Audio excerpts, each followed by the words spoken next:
For this fly, I'm going with a size 12 TMC 2488, but any nymph hook will work. It's got a curved shank, but you can tie this on a straighter profile hook as well.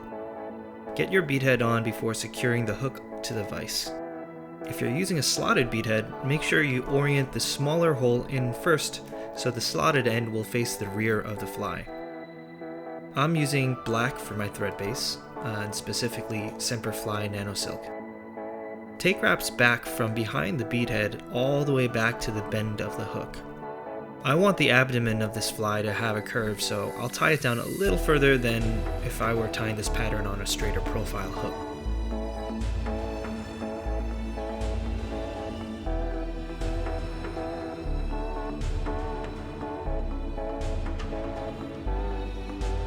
For the body, I'm using a Caddis green turkey Biot. I prefer turkey over goose Biot for these body wraps because they're a little longer. You can tie this section one of two ways. If you want a segmented body with raised bumps between segments, tie it in like I am with the translucent side facing the front of the fly.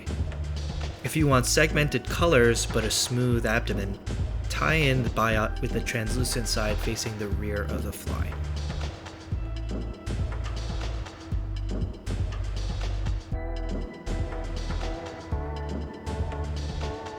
Take thread wraps to create a smooth base and end with your tying thread behind the beadhead.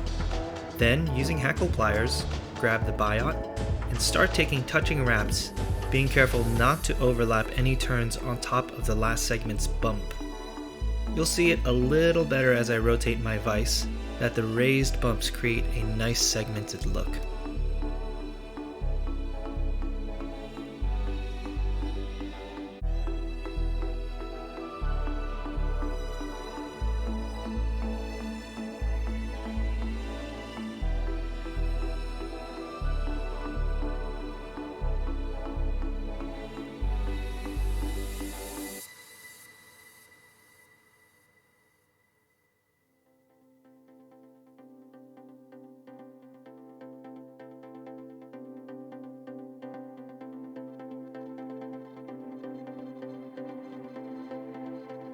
Once you're happy with the abdomen length, take thread wraps around the Biot and trim the waist.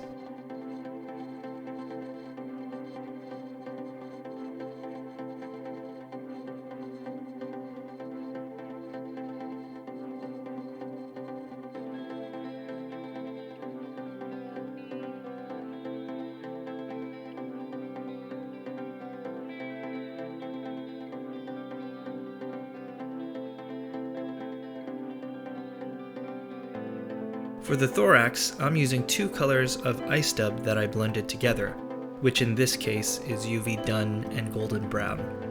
With your tying thread, make a dubbing loop about 3 or 4 inches and secure it with thread wraps in front and behind the loop's tie-in point. End once more with your tying thread behind the beadhead.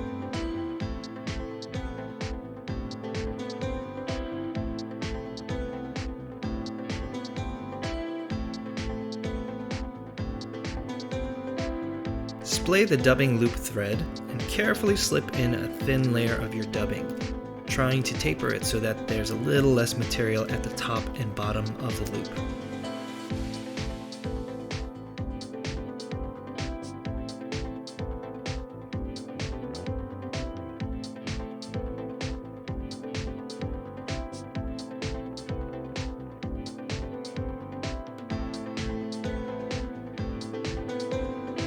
Once you're happy with the fiber distribution in the loop, start spinning your dubbing spinner until you get a nice tight noodle. If your dubbing noodle ends up looser, the thorax will be a little wispier, which is a fine alternative, but not what I want here.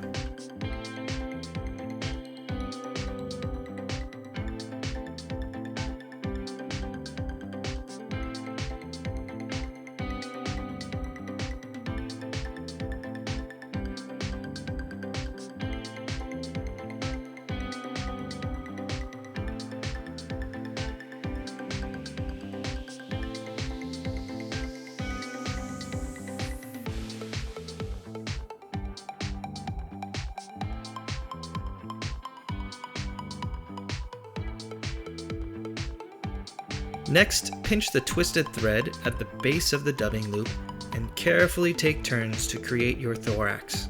I'm also preening the wisps to coax them rearward.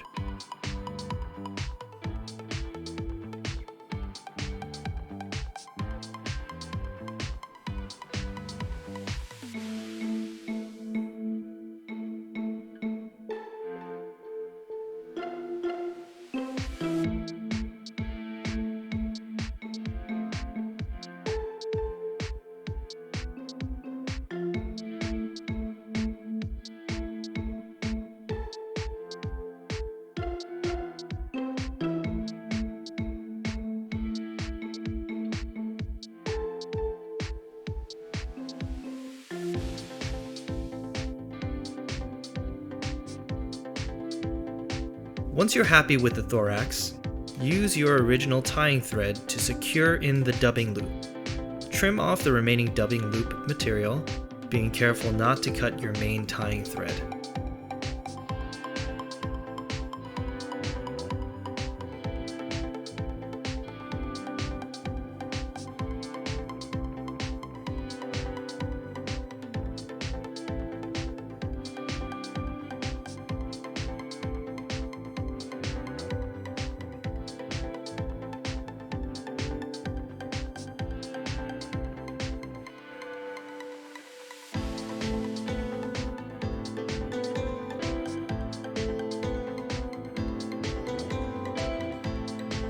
I like to clean up stray dubbing fibers at this point by taking a few wraps right behind the bead head and pulling back any unwanted strands. Next, take a brush and pull back any loose fibers and get the thorax as buggy as you want. I sometimes obsess over this step, so I'll speed up this part.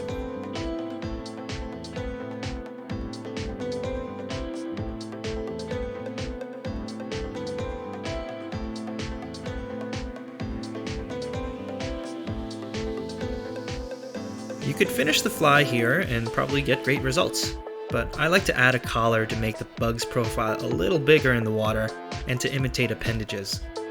I prepped a Hungarian partridge body feather by stripping off the fuzzy barbs, then pulling back and trimming off about 1/8 of an inch of the tip, leaving just a bit of stem for a tie-in point. I like to tie in my collar hackle with the feather's shiny side facing the body of the fly so that it cups upward. Grab the stem in your hackle pliers once more and start taking just a couple wraps around, making sure the barbs are pulled towards the rear. If any hackle escapes and points forward, you can always trim it after.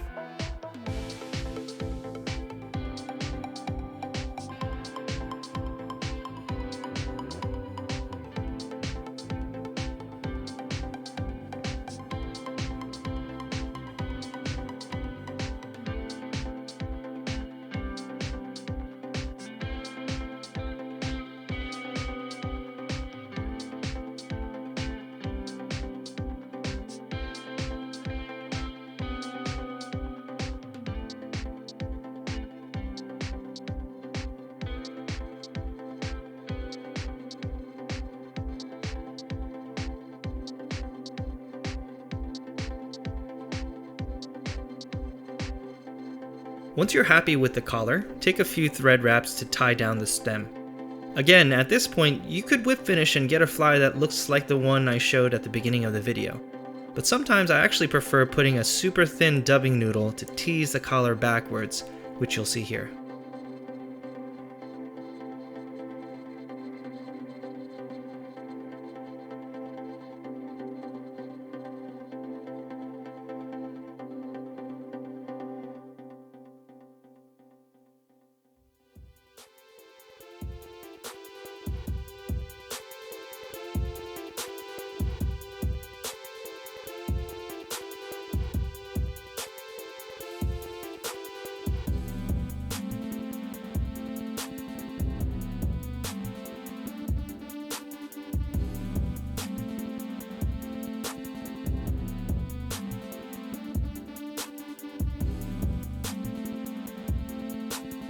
Again, I went for a blend of UV dun and golden brown, but really make sure you're just taking the smallest pinch of dubbing in making the thinnest of noodles.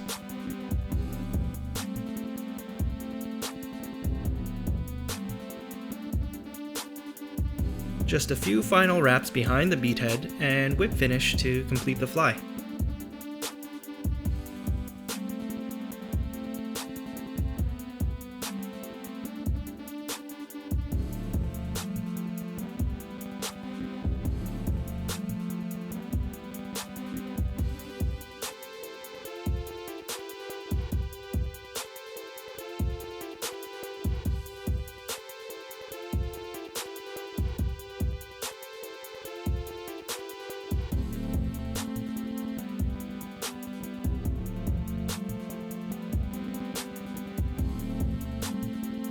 Alright, there you have it. Give this a try and feel free to swap around colors and materials. Let me know what you think in the comments.